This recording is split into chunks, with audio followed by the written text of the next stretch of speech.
BBC বাংলার সান্ধ্য অধিবেশন প্রবাহতে আপনাদের স্বাগত। আজ আপনাদের সাথে লন্ডন স্টুডিও থেকে আছি মানসী বড়ুয়া। পুরোদমে মধ্যপ্রাচ্যে ইরান, ইসরায়েল ও যুক্তরাষ্ট্রের মধ্যে ভয়াবহ যুদ্ধ চলছে হামলা পাল্টা হামলা। এরই মাঝে শুরু হয়ে গেছে তৃতীয় বিশ্বযুদ্ধ। ইরানের হামলায় ধসে যাচ্ছে মধ্যপ্রাচ্যে এক এক করে মার্কিন যুক্তরাষ্ট্রের যত স্থাপনা ছিল, বিমানঘাঁটি, নৌঘাঁটি, এছাড়াও সেনাঘাঁটি। এছাড়াও ইরানের এক একটি ক্রুজ ও ব্যালিস্টিক ক্ষেপণাস্ত্র হামলায় ধসে যাচ্ছে দখলদার ইসরায়েলের হাইফা বন্দর এবং বিভিন্ন গুরুত্বপূর্ণ জায়গা। তাই নেতানিয়াহুর বাড়িতেও আক্রমণ করা হয়েছে। প্রতিটি আক্রমণের তীব্রতা এতটাই বেশি যে দখলদার ইসরায়েলি বাহিনীরা এখন নতুন করে বাংকারে পালাচ্ছে। তাদের অবস্থা খুবই আশঙ্কাজনক হয়ে দাঁড়িয়েছে। বাহরাইনে মার্কিন বিমান ঘাঁটির সদর দপ্তর গুঁড়িয়ে দিয়েছে ইরান। আলহামদুলিল্লাহ, ইরানের ইসলামী বিপ্লবী গার্ড কর্পস আইআরজিসি এইমাত্র দাবি করল তারা বাহরাইনের শেখ ইসা এলাকায় অবস্থিত একটি মার্কিন বিমান ঘাঁটিতে ব্যাপক হামলা চালিয়ে বিমান ঘাঁটি গুঁড়িয়ে দিয়েছে। ২০টি ড্রোন এবং ৩টি ক্ষেপণাস্ত্র হামলা চালিয়ে বিমান ঘাঁটিটি একদম গুঁড়িয়ে দিয়েছে। এরপর জানাবো, ইসরায়েলের নতুন করে ক্ষেপণাস্ত্র হামলা চালিয়েছে ইরান। ইসরায়েলের বিভিন্ন এলাকা লক্ষ্য করে ঝাঁকে ঝাঁকে ক্ষেপণাস্ত্র ছুড়েছে ইরান। ইসরায়েলি সামরিক বাহিনী আইডিএফ এই তথ্য নিশ্চিত করেছে। ক্ষেপণাস্ত্র হামলার পর ইসরায়েলি জরুরি সতর্কতা জারি করা হয়েছে। হামলা শুরুর পরপরই ইসরায়েলি নাগরিকদের মোবাইলে খুদে বার্তা পাঠানো হয়েছে। ইরানের এই হামলায় ইসরায়েলের বিভিন্ন গুরুত্বপূর্ণ স্থাপনা গুঁড়িয়ে দেওয়া হয়েছে। পাশাপাশি মাইক্রোসফটের প্রধান কার্যালয়ে হামলা চালিয়েছে ইরান। মাইক্রোসফটের প্রধান কার্যালয় ইসরায়েলের তেল আবিবে অবস্থিত, সেটিকে গুঁড়িয়ে দিয়েছে ইরানের সেনাবাহিনী। এদিকে ইসরায়েলের ৩টি সামরিক ঘাঁটিতে হিজবুল্লাহর হামলা। আলহামদুলিল্লাহ, ইসরায়েলের ৩টি সামরিক ঘাঁটিতে একযোগে হামলা চালিয়েছে লেবাননের সশস্ত্র গোষ্ঠী হিজবুল্লাহ। বৈরুতের দক্ষিণ উপশহরে তাদের ঘাঁটিগুলোতে ইসরায়েলি হামলার জবাবে তারাই পাল্টা হামলা চালিয়েছে বলে জানিয়েছে খবর মিডল ইস্ট আই। জানাবো, ট্রাম্প বেআইনিভাবে যুদ্ধ শুরু করেছে, দায়িত্ব তার, বললেন ব্রিটিশ আইন প্রণেতা এমপি এডওয়ার্ড জোনাথন ডেভি জানিয়েছে মার্কিন যুক্তরাষ্ট্র একটি সাংবিধানিক রাষ্ট্রের উপর, সাংবিধানিক সরকারের উপর হামলা চালিয়ে তাকে হত্যা করেছে। এটি মার্কিন যুক্তরাষ্ট্র কখনোই করতে পারে না। ডোনাল্ড ট্রাম্প নিজেই পুরো বিশ্বজুড়ে তৃতীয় বিশ্বযুদ্ধ বাঁধিয়ে দিচ্ছে। এর দায় তিনি কোনোভাবেই এড়াতে পারবেন না। এবং সর্বশেষ জানাবো, ইরানে ভয়াবহ ভূমিকম্প অনুভূত। ইরানে এখন শক্তিশালী ভূমিকম্প হয়েছে। অনেকেই বলছে ইরানের সেনাবাহিনী কি পারমাণবিক অস্ত্রের পরীক্ষা চালালো কিনা। যদি পরীক্ষা চালায় তাহলে এই পারমাণবিক অস্ত্র দিয়ে তারা দখলদার ইসরায়েলকে ধসিয়ে দিতে পারবে। অবস্থায় এখন আসলে তারা কোনো কিছু করতে পারছে না। নতুন করে তারা ভয়ানক বিপদের মধ্যে পড়েছে। এই ভূমিকম্প যদি পারমাণবিক অস্ত্রের পরীক্ষা হয়ে থাকে তাহলে মার্কিন যুক্তরাষ্ট্রের কপালে দুঃখ আছে। প্রিয় দর্শক, এতক্ষণ শুনছিলেন সংবাদ শিরোনাম, এবারে বিস্তারিত। তবে তার আগে বন্ধুরা অনুরোধ থাকবে, এই সংবাদটিতে একটি লাইক দিন।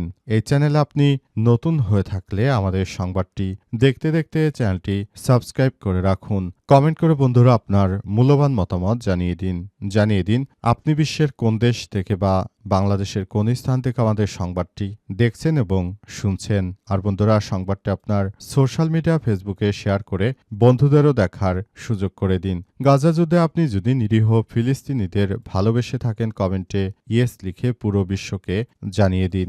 এবারে বিস্তারিত। বাহরাইনে মার্কিন বিমান ঘাঁটির সদর দপ্তর গুঁড়িয়ে দিল ইরান।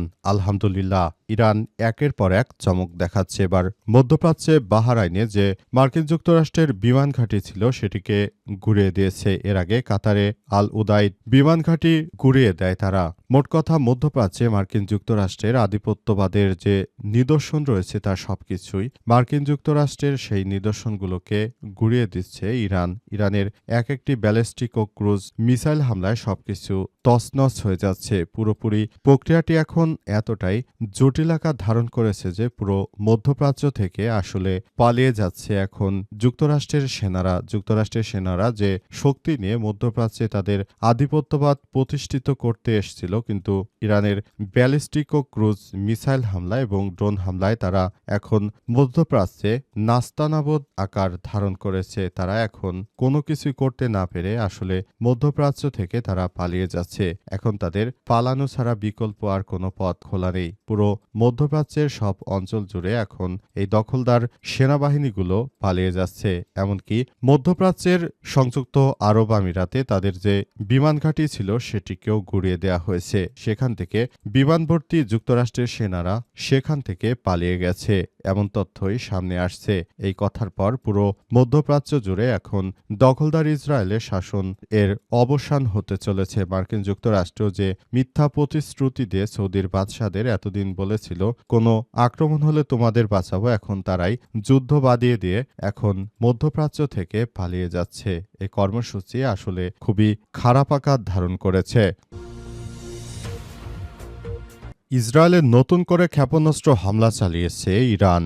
ইসরায়েলের বিভিন্ন এলাকা লক্ষ্য করে ঝাঁকঝাঁক ক্ষেপণাস্ত্র ছুড়েছে ইরান। ইসরায়েলি সামরিক বাহিনী আইডিএফ এই তথ্য নিশ্চিত করেছে। ক্ষেপণাস্ত্র হামলার পর ইসরায়েলে জরুরি সতর্কতা জারি করা হয়েছে। হামলা শুরুর পর ইসরায়েলি নাগরিকদের মোবাইল ফোনে খুদে বার্তা পাঠিয়েছে নিরাপদে আশ্রয় যাওয়ার জন্য তাদেরকে নির্দেশনা দেওয়া হয়েছে। তাদেরকে বলা হয়েছে যে তারা যেন ইরানের হামলা থেকে বাঁচতে নিরাপদ আশ্রয়স্থলে পালিয়ে যায়। এক কথায় পুরো ইসরায়েল জুড়ে এখন ক্ষেপণাস্ত্রের বৃষ্টি হচ্ছে। ক্ষেপণাস্ত্র হামলায় সবকিছু তছনছ হয়ে যাচ্ছে। মধ্যপ্রাচ্যে মার্কিন যুক্তরাষ্ট্র ও দখলদার ইসরায়েলের যে প্রভাব ছিল সেই প্রভাব বলায় ঠেকিয়ে দিয়েছে ইরান। ইরানের একটি মিসাইল ও ক্ষেপণাস্ত্র ও ড্রোন হামলায় সবকিছু তছনছ হয়ে যাচ্ছে। তাই মধ্যপ্রাচ্য থেকে যুক্তরাষ্ট্র এখন পালিয়ে যাচ্ছে। এছাড়াও যুক্তরাষ্ট্রের সমুদ্রে আব্রাহাম লিঙ্কন নামে যে বিমানবাহী রণতরী নিয়ে এসেছিল, যেটি দিয়ে আসলে ইরানকে ভয় দেখাতে চেয়েছিল,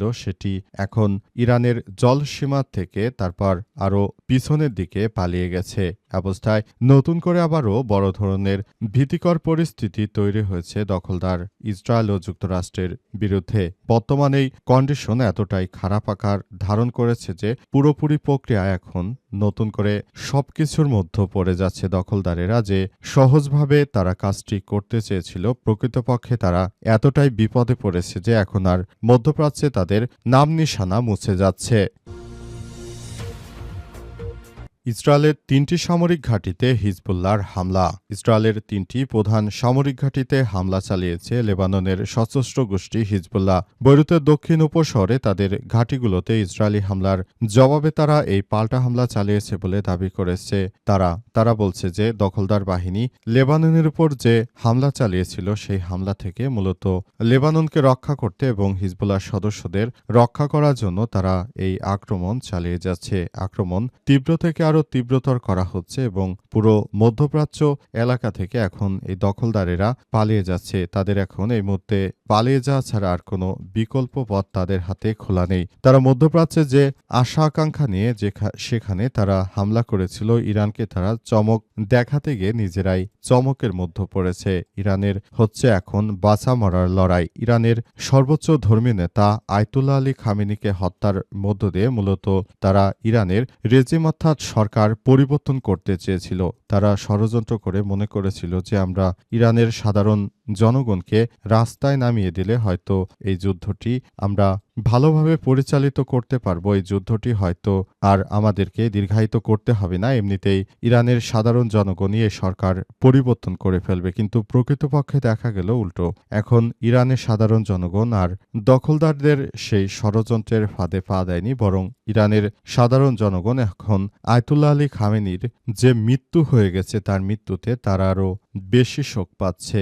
এটি হচ্ছে পুরো মধ্যপ্রাচ্যের গেম চেঞ্জার। ট্রাম্প বেআইনি যুদ্ধ শুরু করেছে, দায়িত্ব তার নয় বললেন ব্রিটিশ এমপি।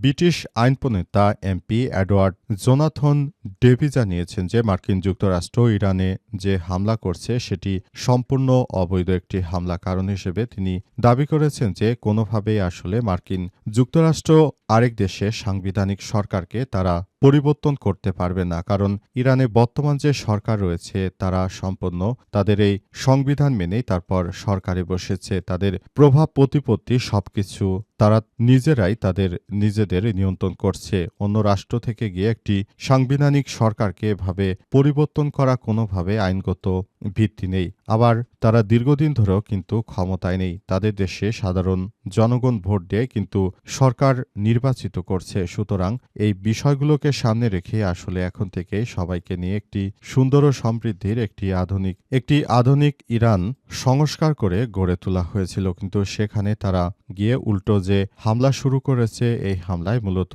মধ্যপ্রাচ্য জুড়ে বড় ধরনের সংকট সৃষ্টি করেছে মার্কিন যুক্তরাষ্ট্র তারা তাদের এই কার্যক্রম কোনোভাবেই তারা ভালোভাবে চালাতে পারেনি। কারণ হিসেবে বলা হচ্ছে যে যুক্তরাষ্ট্র ইচ্ছে করলেই অন্য কোনো দেশের সরকার বা রেজিম পরিবর্তন করতে পারবে না। এজন্য ওই দেশের জনগণের ম্যান্ডেট থাকতে হবে। কিন্তু জনগণ তো বর্তমান যিনি ইরানের প্রেসিডেন্ট রয়েছেন মাসুদ পেজেশকিয়ান, তাকে কিন্তু ইরানের সাধারণ জনগণ ভোট দিয়েই ক্ষমতায় এনেছিল। সুতরাং তাকে যতই অত্যাচার করা হোক না কেন, আমরা বলতে চাই যে তিনি আসলে তার জায়গায় যথাযথভাবেই আছেন এবং তিনি যথাযথভাবে তার রাষ্ট্রের হয়ে দায়িত্ব পালন করছেন। সুতরাং এই মুহূর্তে আসলে যে যেটাই বলুক না কেন, যে ধরনের কার্যক্রম তারা চালাক না কেন, সব জায়গায় আসলে বলতে গেলে যে পুরো প্রক্রিয়াগুলো আসলে ইরান তারা যথাযথভাবে মেনে তারপর তারা তাদের সরকার পরিবর্তন করছে কিংবা তারা তাদের এই কার্যক্রমগুলো চালিয়ে যাচ্ছে। সুতরাং